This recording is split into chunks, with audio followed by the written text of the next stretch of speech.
Hello बच्चों, welcome to the my YouTube channel study girl Shruti. स्वागत है आप सभी का मेरे इस नए वीडियो में। तो देखिए, मैं आज आप लोग के सामने कुछ बताने जा रही हूँ। ये क्लास 12th हिंदी का जो कि जीवन परिचय है। मैं आप लोग को महत्वपूर्ण जीवन परिचय बताने जा रही हूँ, जो ये जीवन परिचय एग्जाम में भी आते हैं। तो देखिए, जो जीवन परिचय बताने जा रहे हैं वो जीवन परिचय सुमित्रा नंदन पंत का है। तो इसको पहले हम इसके बारे में, जीवन परिचय है तो मैं इसके बारे में पहले क्या करने जा रहे हैं, इसका परिचय लेने जा रहे हैं। उसके बाद से फिर हम उसका पूरा जानकारी लेंगे। तो पहले परिचय में देखिए क्या क्या है। जैसे देखिए, जन्म मतलब जो सुमित्रानंद पंत है उनका जन्म कहाँ हुआ था? 20 मई 1900 में जो सुमित्रानंद पंत थे उनका जन्म जो हुआ था वो 20 मई 1900 में हुआ था। दूसरा फिर नेक्स्ट है जन्म स्थान। इनका जो जन्म स्थान था कैशानी उत्तराखंड में हुआ था। जो इनका जन्म स्थान है वो कैशानी उत्तराखंड में हुआ था। नेक्स्ट है पिता। पिता का जो सुमित्रानंद पंत थे, इनके पिता का नाम था गंगादत्त पंत। जो इनके पिता थे, इनके पिता का नाम क्या था? गंगादत्त पंत। नेक्स्ट है माता। इनकी माता का नाम है सरस्वती देवी पंत। भाई बहन 7। इनके जो सुमित्रानंद की जो माता थी उनकी माता का नाम है सरस्वती देवी। और जो ये भाई बहन थे, ये सुमित्रानंद पंत है, इनके जो भाई बहन हैं उनके भाई बहन थे कितने? 7 थे। बचपन का नाम। जो सुमित्रानंद पंत हैं इनके बचपन का जो नाम है वो बचपन का नाम क्या है? गुसाई दत्त। तो अब देखिए इसका परिचय लेने जा रहे हैं, मतलब कि अब इसके बारे में हम लोग जानने आगे चलते हैं। ठीक है, तो देखिए जीवन परिचय। प्रकृति के सुकुमार कवि सुमित्रानंद पंत का जन्म 20 मई 1900 में उत्तराखंड के बागेश्वर जिले के कौसानी नामक गांव में हुआ था। बोल रहे हैं कि जो सुकुमार कवि है, मतलब कि जो सुमित्रानंद पंत हैं, इनके जो कवि हैं वो कौन है? सुकुमार है। और जो इनका जन्म हुआ है वो 1900 में हुआ है, उत्तराखंड में हुआ है। और जो बागेश्वर, और जो यहाँ स्थान है, जो स्थान है जहाँ के मतलब इनका जो जन्म हुआ है वो स्थान है क्या? कैशानी नामक गांव में। मतलब वहां का एक गांव है जिसका नाम क्या है? कैशानी। ठीक। नेक्स्ट है उनके पिता का नाम गंगादत्त पंत। और जो इनके पिता थे, जो सुमित्रानंद पंत के जो पिता हैं उनका नाम क्या है? गंगादत्त पंत। और जो इनकी माता थी उनकी माता का नाम है सरस्वती देवी। सुमित्रानंद पंत अपने माता पिता के 8वीं संतान थे। जो सुमित्रानंद पंत हैं वो अपने माता पिता के, मतलब कि जो उनके माता पिता थे वो अपने 8वीं संतान थे, मतलब वो 8वें नंबर पे क्या थे? वो अपना जन्म दिए थे। उनके बचपन का नाम गुसाई दत्त था। और जो ये सुमित्रानंद पंत हैं इनके जो बचपन का नाम था वो क्या था? गुसाई दत्त नाम था। उसके जन्म के कुछ समय बाद उनकी माता का देहांत हो गया। जो सुमित्रानंद पंत हैं इनका जब जन्म हुआ था तो जब ये जन्म लिए तो क्या हुआ? कुछ समय के बाद क्या हुआ था? जो इनकी माता थी उनका क्या हुआ था? देहांत हो गया था।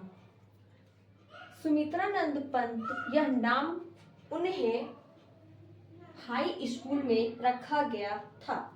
जो सुमित्रानंद पंत हैं उनके जो बचपन का नाम है वो क्या था? गुसाई दत्त। और जब ये क्या थे कि जब ये हाई स्कूल में थे तो इनका नाम क्या था? सुमित्रानंद पंत था। मतलब कि ये जो बचपन में थे तो इनका नाम था गुसाई दत्त, और जब ये हाई स्कूल में गए तो इनका नाम क्या रखा गया? सुमित्रानंद पंत रखा गया। इनकी प्रारंभ शिक्षा उनके जन्म स्थान कैशानी में हुआ। और जो इनका शिक्षा था, मतलब कि ये जो पढ़ाई पढ़े थे और जहाँ इनका जन्म हुआ था वो एक गांव का नाम है, जो कि गांव का जन्म का स्थान क्या है, कौशानी, जो कि वहाँ पे वो जन्म भी लिए थे और वो वहाँ पे क्या किए थे, अपनी पढ़ाई भी पूरी किए थे। इसके बाद आगे की पढ़ाई के लिए वाराणसी चले गए। फिर उसके बाद वो क्या किए, जब वो जन्म से पढ़े थे तो फिर क्या किए, वो उसके बाद पढ़ने के बाद आगे पढ़ने के लिए फिर वो कहाँ चले गए थे, वाराणसी चले गए थे। जय नारायण हाई स्कूल से मैट्रिक की परीक्षा उत्तीर्ण करने के बाद इलाहाबाद से 12वीं की परीक्षा, ये जब हाई स्कूल मैट्रिक का जो किए थे वो वाराणसी से किए थे और फिर उसके बाद आगे बढ़ने के लिए फर्स्ट मतलब कि उत्तीर्ण मतलब कि पहले नंबर पे और आने के लिए वो क्या किए थे, फिर इलाहाबाद गए थे। क्या करने के लिए, तो 12 का पढ़ाई पर, मतलब कि ये 10वीं पढ़ाई हाई स्कूल का पढ़ाई वाराणसी से किए हैं और फिर उसके बाद से वो इलाहाबाद में 12वीं पढ़ने के लिए गए थे। परीक्षा उत्तीर्ण किए और जो ये इलाहाबाद से किए थे वो क्या किए थे, उत्तीर्ण मतलब वो पहले नंबर पे क्या थे, 12वीं का परीक्षा दिए थे तो पहले नंबर पे आए थे और जब ये मैट्रिक का भी परीक्षा दिए थे तो पहले ही नंबर पे आए थे।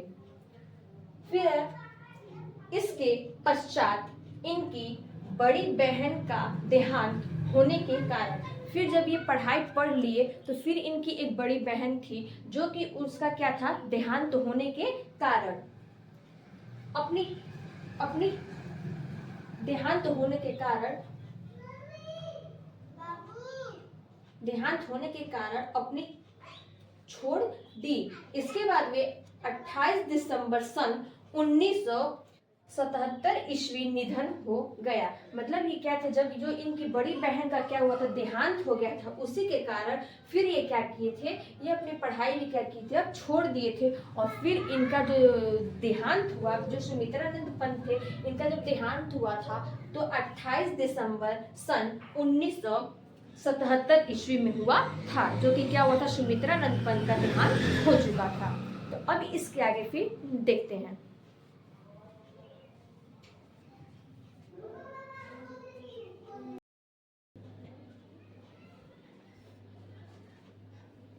तो देखिए अब उसके आगे नेक्स्ट आपका है जो साहित्यिक परिचय। ये जो हम सुमित्रानंद के बारे में पढ़े हैं और उसके आगे है एक साहित्यिक परिचय। तो देखिए साहित्यिक परिचय में क्या है, सुमित्रानंद पंत ने अपनी साहित्यिक यात्रा का आरंभ बहुत ही कम उम्र में किया था। जो सुमित्रानंद पंत थे वो इन क्या किए थे कि जो भी मतलब पढ़ाई किए थे या फिर मतलब जो भी साहित्यिक परिचय थे उनके जो भी किए थे पढ़ाई लिखाई, वो क्या किए थे, बहुत ही कम उम्र में क्या किए थे, वो पढ़ाई अपना पढ़े थे।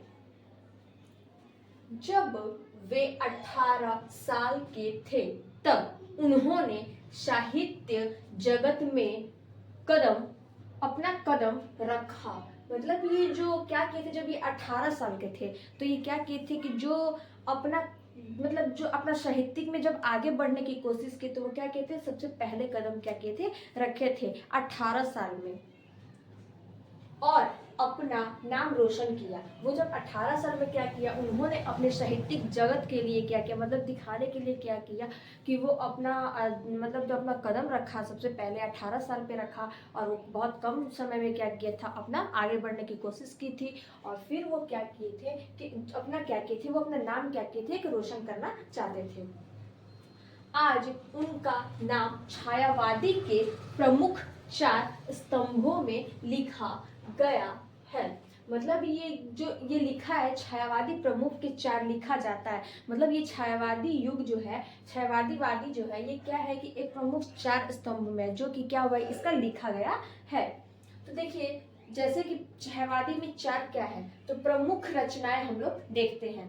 पहला है क्या, कहानी। तो इन्होंने जो कहानी लिखी है वो कौन कौन सी कहानी लिखी है, ताजमहल, सोने की चिड़िया, अतिथि। मतलब ये जो कहानी लिखे हैं, सोने की चिड़िया, अतिथि, और एक कौन सा कहानी लिखे हैं, ताजमहल लिखे हैं। नेक्स्ट है क्या, नाटक में लिखे हैं कंचन, रत्नावली, सिद्धार्थ, प्रलय। ये जो नाटक में लिखे हैं, एक कंचन और रत्नावली, सिद्धार्थ और एक प्रलय, यानी कि ये 4 क्या किए नाटक लिखे हैं। अब नेक्स्ट है तीसरा है महाकाव्य, जो कि महाकाव्य क्या है, चिदंबरा। ये जो महाकाव्य में लिखे हैं क्या है, चिदंबरा में लिखे हैं। नेक्स्ट है काव्य, वीणा, युगवाणी, युगांतर, कला और बूढ़ा चांद। ये काव्य में 4 लिखे हैं, जो कि पहला है क्या, वीणा, दूसरा है युगवाणी, तीसरा है युगांतर और चौथा क्या है, कला और बूढ़ा चांद। तो जो सुमित्रानंद पंत थे, ये 4 क्या किए हैं, प्रमुख रचनाएं इनकी है। और यही जो 4 है छायावादी प्रमुख के 4 जो स्तंभ है, यही लिखे हैं, जो कि कहानी, नाटक, महाकाव्य और काव्य है। तो इनकी क्या थी, प्रमुख 4 रचनाएं थी, जो कि यही क्या किए थे, छायावादी में लिखे थे। ठीक है, नेक्स्ट अब चलते हैं हम लोग फिर नेक्स्ट वीडियो में देखेंगे। तब तक के लिए धन्यवाद।